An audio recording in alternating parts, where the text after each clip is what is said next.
Afrique Média. Le monde, c'est nous.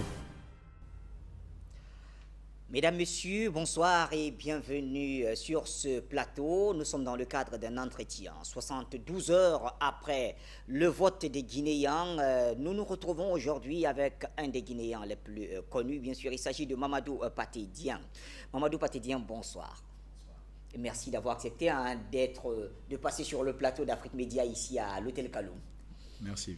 Alors, vous êtes président du Présidium RPGA Conciel dans la commune de Ratoma. Alors, parlez-nous de ce présidium tout d'abord. Bon, je vous remercie d'abord pour l'invitation. Alors, les présidiums de campagne sont une sorte de conseil d'administration qui coiffent les directoires de campagne et qui ont pour mission d'orienter et d'appuyer les directoires de campagne dans leurs actions. Oui. Donc, c'est à cet effet que j'ai eu l'honneur d'être désigné président du présidium de campagne, composé d'anciens députés, d'anciens ministres, de personnes ressources, et qui se sont tous mis à la disposition du grand parti RPG Arc-en-Ciel, à la disposition de la commune de Ratoma, pour que les élections se passent de façon apaisée et de façon transparente. Alors, dans le cadre de votre travail dans la commune de Ratoma, comment ça s'est passé? On sait quand même que c'est l'une des communes les plus bouillonnantes, si on peut le dire, de Conakry. Absolument, c'est la commune la plus chaude, excusez-moi du terme, de la Guinée. Pourquoi? Parce que historiquement, depuis les années 90, c'est dans la commune de Ratoma qu'il y a beaucoup plus de troubles. Et c'est pour ça que nous essayons de faire l'impossible pour ne pas qu'il y ait de débordement dans la commune de Ratoma. Les élections ont toujours été plus ou moins contestées, surtout dans cette commune. C'est une commune qui a tout le temps été le fief de l'opposition. Donc, la tâche... Justement, le challenge était quand même trop grand. Vous êtes à la tête d'un présidium dans le fief de l'opposition. C'est-à-dire que ça n'a pas du tout été facile, va-t-on dire? Non, ça n'a pas du tout été facile. Et d'ailleurs, au moment où je vous parle, nos craintes, on est en train d'aller vers ce qu'on craignait le plus. Les troubles sociaux, la violence... et nous profitons d'ailleurs de cette antenne pour rappeler tout le monde au calme, à la retenue, et rappeler les gens que, encore une fois, depuis les années 90, toutes les élections ont connu leur haut et des bas, ainsi que les bas, mais au finish, c'est la Guinée qui gagne. Alors, avant d'en arriver à cette victoire de la Guinée, puisque, il faut bien le dire, le processus est encore en cours, donc on va essayer de mettre aussi un peu de réserve dans certains de nos argumentaires. Comment vous avez analysé, comment vous avez apprécié le déroulement du scrutin, le 18 octobre? Voilà. Le scrutin du 18 octobre s'est passé de façon exceptionnelle. Une élection n'a jamais été aussi calme et paisible en Guinée. Le jour des élections, sur toute l'étendue du territoire, les gens ont voté dans le calme, dans la quiétude, dans la sérénité.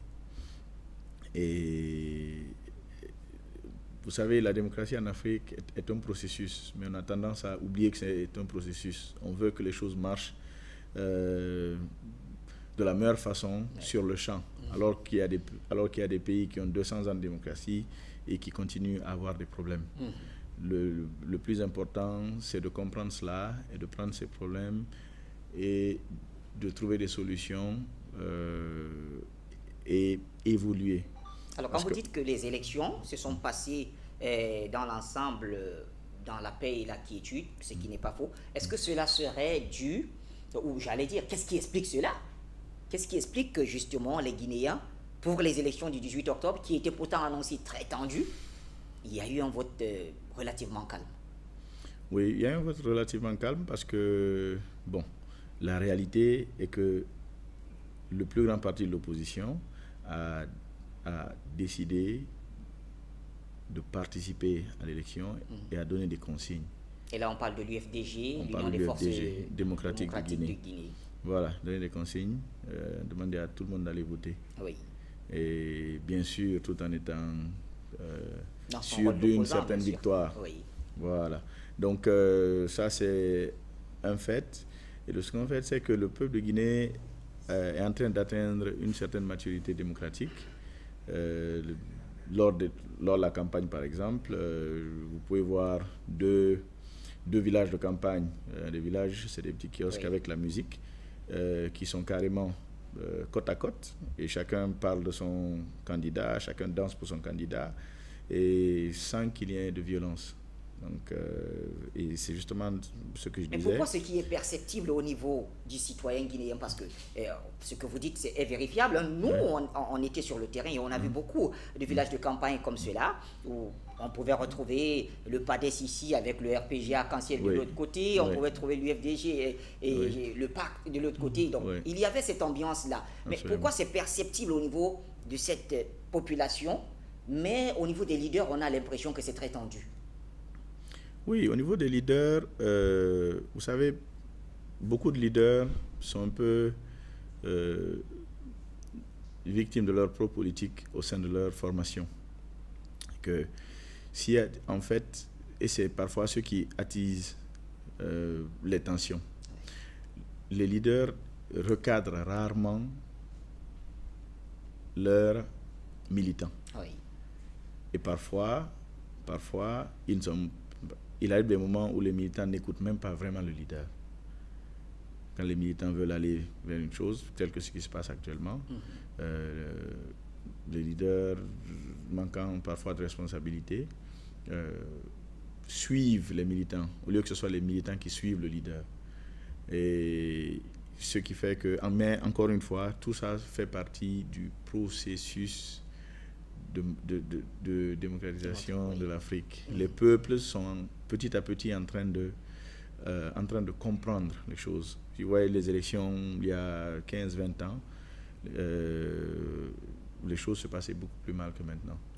Mais l'essentiel, encore une fois, c'est de pouvoir recadrer les gens et de mettre le pays avant tout intérêt personnel ou même politique. Mais comment répondez-vous cette fois-là à ceux qui disent que le calme qu'on a observé le jour du scrutin est dû au dispositif sécuritaire qui a été mis en place? Est-ce qu'il n'y aurait pas, est-ce que ça ne donnerait pas raison un peu à ceux-là qui disent qu'il y avait eu comme une sorte d'intimidation? Bon, nous, dans la commune de Ratoma, nous avons sillonné l'axe Le Prince, qui est l'un des axes les plus chauds, pour ne pas dire le plus chaud, voilà, où il y a le plus de tension, où il y a le plus de tension, et je peux vous assurer que les populations votaient librement. Ah oui. Librement, on a pris des photos, on a rencontré la presse à plusieurs endroits, et les élections sont passées de façon transparente et calme. Il n'y a eu aucune pression. De cas, en ce qui concerne Thomas, il n'y a pas eu de pression, il n'y a pas eu d'intimidation. Et vous savez, on ne peut pas faire deux poids, deux mesures. Lorsque les forces de l'ordre viennent pour sécuriser, on dit qu'il y a intimidation. Lorsqu'elles sont absentes, on dit qu'il y a irresponsabilité. On a laissé faire, on a fait exprès pour qu'il y ait des problèmes dans un bureau de vote qui est ou n'est pas favorable à l'opposition ou à la mouvance.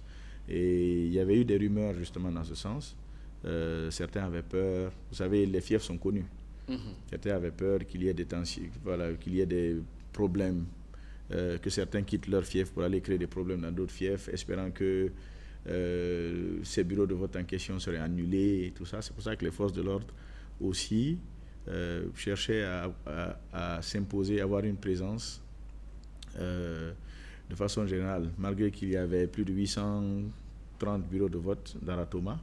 Les forces de l'ordre ont quand même fait un excellent travail et ont assuré le calme et la sérénité durant toute la journée du scrutin. Alors, il y avait donc ce calme qui a été vraiment observé. Les élections se sont déroulées jusqu'à là, dans des conditions très acceptables et si l'on sentit également à ce que disaient les observateurs électoraux. Mais qu'en est-il de l'autoproclamation de victoire d'un des candidats, notamment le chef de file de l'opposition, M. Cellou Dalein Diallo? On sait quand même que moins de 24 heures après le vote, il s'est autoproclamé candidat et on a vu l'effervescence du côté de certains de ses partisans et puis la réaction très rapide aussi des forces de maintien de l'ordre. Comment vous appréciez ça, vous, en tant que citoyen guinéen? Et là, je ne m'adresse pas quand même aux militants du RPG Arc-en-Ciel. Et en tant que citoyen guinéen, c'est avec quand même un peu c'est avec déception, c'est avec surprise et déception que j'ai écouté cette déclaration qui ne pouvait que plonger le pays dans une crise, moi je dirais sans précédent, parce que c'est la première fois que les choses se passent ainsi en Guinée. Donc lorsqu'on se déclare, lorsqu'on a des millions de militants, à majorité analphabète, lorsqu'on se déclare qu'on est vainqueur, on sait quand ça commence, mais on ne sait pas quand est-ce que ça va finir ou vers quoi ça ira. Et ça, c'est un. Deuxièmement, la Guinée est gouvernée par des lois. Tous les candidats qui acceptent de se présenter aussi acceptent de façon tacite d'obéir à ces lois-là. À ces lois-là. Tout à fait. Donc on ne peut pas crier sur tous les toits que les lois ne sont pas respectées lorsqu'on est victime et qu'on aille nous-mêmes violer ces mêmes lois. Et donc encore une fois, c'est avec beaucoup de peine que j'ai vécu ces moments. Et vous savez, en 1993, notre candidat, le professeur Alpha Condé, avait lui aussi gagné les élections. Mais la façon dont il a géré la défaite a fait que nous sommes ici aujourd'hui en train de savourer notre beau pays dans lequel il y a la paix et l'inquiétude, malgré que tous les pays de la sous-région ont connu des crises ou des guerres. Alors, ça veut dire qu'il a accepté le verdict des urnes, malgré ce qu'il ressentait en lui. Il savait que c'était pour lui une victoire à cette époque-là. Absolument. Alors, ça veut dire que vous conseillez aussi M. Cellou Dalein Diallo d'accepter tout simplement sa défaite, au cas où défaite il y aurait, puisque jusqu'ici, il faut bien le dire, les résultats définitifs ne sont pas encore sortis. Voilà, exactement. Parce que lorsqu'il dit qu'ils ont déployé 32 000 ou 30 et quelques mille d'étudiants sans emploi, des volontaires, dans tous les bureaux de vote, sur toute l'étendue du territoire, et lorsque c'est les résultats que ceux-ci font remonter, alors qu'on n'a même pas fini de comptabiliser, si on dit qu'on a des résultats que des volontaires nous ont fait remonter, et si ces résultats valent plus que les résultats officiels de la CENI,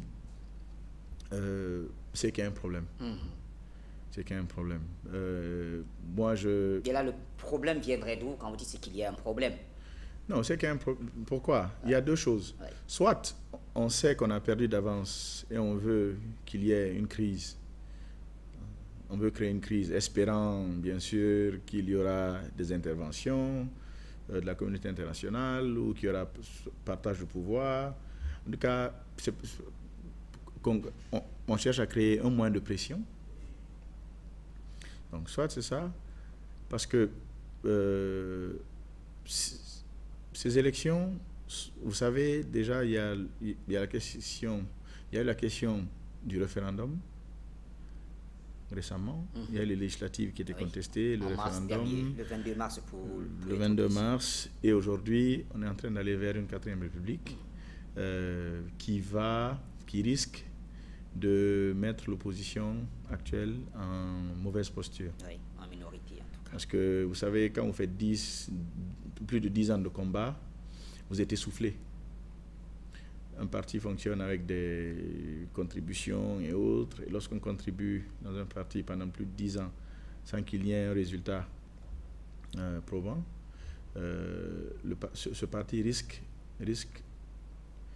de finir en cendres. Donc, il y a non seulement la pression des militants et des personnes ressources qui cherchent à faire vivre le parti. Il y a cette pression, mais il y a aussi la pression de la communauté nationale et internationale sur d'ailleurs tous les candidats pour que l'acquis démocratique ne soit pas perdu, en fait. Et c'est d'ailleurs ce que nous regrettons au RPG Arc-en-Ciel. Nous regrettons le fait que aujourd'hui, au moment où je vous parle, il y a des échauffourées un peu partout. Il y a des forces de l'ordre, il y a des pertes en vies humaines de tous les côtés, hein. Du côté des manifestants, du côté des forces de l'ordre, au moment où on parle, ainsi que des dégâts matériels importants. Il y a des boutiques qui sont incendiées, il y a des véhicules des forces de l'ordre qui sont incendiés. Et encore une fois, lorsqu'il y a crise, on sait comment ça commence, mais on ne sait pas dans quel sens ça ira. Alors, justement, puisque nous abordons le dernier volet de cet entretien, aujourd'hui, en Afrique, on sait que la plupart des crises naissent des questions politiques et notamment électorales, malheureusement. Et là, on parle de crise post-électorale. Est-ce qu'il est possible pour la Guinée d'éviter cela au stade où nous en sommes? Oui, il est possible pour la Guinée d'éviter cela, à condition que les candidats, et là je lance un appel à tous les candidats, tous les 12 candidats, oui, pas seulement les 2, que les candidats acceptent de respecter les lois de la République et évitent de faire des déclarations incendiaires. Deuxièmement, tant qu'on œuvre pour la paix, on n'a jamais tort. Comprenez? Encore une fois, le président Alpha Condé, après 1993, a attendu 17 ans pour accéder au pouvoir en 2010. Beaucoup de choses auraient pu se passer en 17 ans. Et nous, et la jeunesse guinéenne, accepte de suivre ceux qui sont responsables et ceux qui cherchent à préserver les vies humaines. Comprenez? C'est pour ça que, de façon majoritaire, le peuple a choisi le président Alpha Condé, qui a toujours refusé qu'il y ait effusion de sang, qu'il y ait des violences, malgré qu'il ait gagné en 1993 et qu'en 1998, qu'il ait été exclu de la course. Et encore une fois, il a attendu près de 17 ans pour être président. Et jamais un véhicule n'a été caillassé durant tout ce temps. Aucun pneu n'a été brûlé. Il a toujours dit à la jeunesse de le suivre et de rester patiente. Il a dit au peuple de rester patient et sa patience a payé. Aujourd'hui, il est à la tête de notre beau pays. La population qui était dans le noir avant 2010 a aujourd'hui de l'électricité. Je ne dis pas que tout est rose, tout est réglé, mais un pays, ça se construit. Il y a des avancées en tout cas. Et lui, nul ne peut nier qu'il a mis les bases, qu'il a mis les bases pour tout développement. Aujourd'hui, donc pour les 6 prochaines années à venir, puisque la Constitution a été modifiée et le mandat est de 6 ans, le prochain président, quel qu'il soit, quelles sont vos attentes de lui? Ce sera notre dernière question. Bon, pour moi, avec ce que j'ai observé et avec ce que je sais des Guinéens, les Guinéens n'abandonneront pas le président Alpha Condé. C'est d'ailleurs pour ça que les premiers résultats qui sont sortis hier de façon officielle le mettent largement en tête et ce qu'on appelle coup fatal en Guinée. Hein, avant c'était un coup KO, maintenant on veut un coup fatal. Ce qu'on appelle un coup fatal en Guinée est consommé. Et ça explique déjà les troubles qu'il y a, parce que quand on est mauvais perdant, on veut anticiper les choses et on veut qu'il y ait des problèmes un peu partout pour essayer de justifier ce qu'on cherche à justifier. Donc, ce qu'on attend du prochain président, qui pour moi sera le professeur Alpha Condé, c'est de faire ce que les autres présidents avant lui, pas par incapacité, hein, mais chacun, on dit chez nous, que chacun fait un peu. Oui. C'est une expression courante et tout. Donc, lui, il a fait ce qu'il peut. On lui demande de continuer à faire l'impossible. Parce que moi, j'ai grandi en Guinée ici, ça c'est sans démagogie. Je ne m'attendais pas, quand j'étais au collège et jusqu'au lycée, je ne m'attendais pas, pour moi, avoir l'électricité la journée, c'était quelque chose d'impossible. Et ça, je le dis à tout le monde. C'était quelque chose d'impossible. Grâce à lui, aujourd'hui, mes enfants ont accès à l'électricité toute la journée, ils peuvent regarder la télé, ils peuvent apprendre, ils peuvent se former. Quand ils vont à l'école, tout est électrifié. D'ailleurs, même plusieurs écoles sont climatisées aujourd'hui. Et ça c'est quelque chose qui ne s'oublie pas facilement. Le peuple n'est pas prêt d'oublier ce que le président Alpha Condé a fait pour lui en si peu, en 10 ans. Il est arrivé dans un pays où on voyait, je vais vous donner un exemple. En 2008-2009, vous rencontriez des militaires avec des machettes, avec des courriers partout, et c'est comme si c'était des rebelles. Et ça, c'est la réalité. Il a reformé l'armée, et aujourd'hui, on intervient même dans certains pays. Donc, il a pris une armée qui était un peu dans les bandades, malgré qu'elle était républicaine. Hein. Il en a fait une armée exemplaire en Afrique. Il a pris notre pays, il en a fait le deuxième produit. On est parti de 16 millions à 100 millions de tonnes de bauxite par an. Et les 6 prochaines années, on sera le premier producteur mondial de bauxite. Pour une fois, la Guinée est en train d'amasser de la richesse. Au lieu de continuer à quémander, à prendre des dons de gauche à droite. Vous imaginez, lorsqu'il venait au pouvoir, on n'avait même pas accès au guichet prêt. On avait accès au guichet dons. Donc on était bon que pour l'aumône. Et aujourd'hui, il nous a rendu notre fierté, il a rendu notre courage. Et on veut qu'il continue à faire ce travail. Parce que tout ce qu'il fait, il le fait pour la jeunesse. Tous les barrages qui vont finir bientôt, là, c'est nous qui allons en profiter pour encore 20, 30 ans. C'est nos enfants qui vont en profiter pour les 50 prochaines années. Et c'est ça les bases du développement. Vous avez vu l'Asie. Aujourd'hui, si on va sur cette lancée, si les Guinéens acceptent la paix et la quiétude, en Afrique de l'Ouest, après le Nigeria, c'est la Guinée qui sera le pays phare. Inch'Allah. Merci à vous, Mamadou Pathé Diang. Merci bien, merci. Eh bien, téléspectateurs d'Afrique Média et surtout Guinéens et Guinéennes, le moment est venu pour nous de remercier notre invité et de vous remercier également, en espérant bien sûr que toute cette prospérité qui arrive à la Guinée sera partagée, comme le slogan du professeur Alpha Condé. Merci à toutes et à très bientôt. Merci.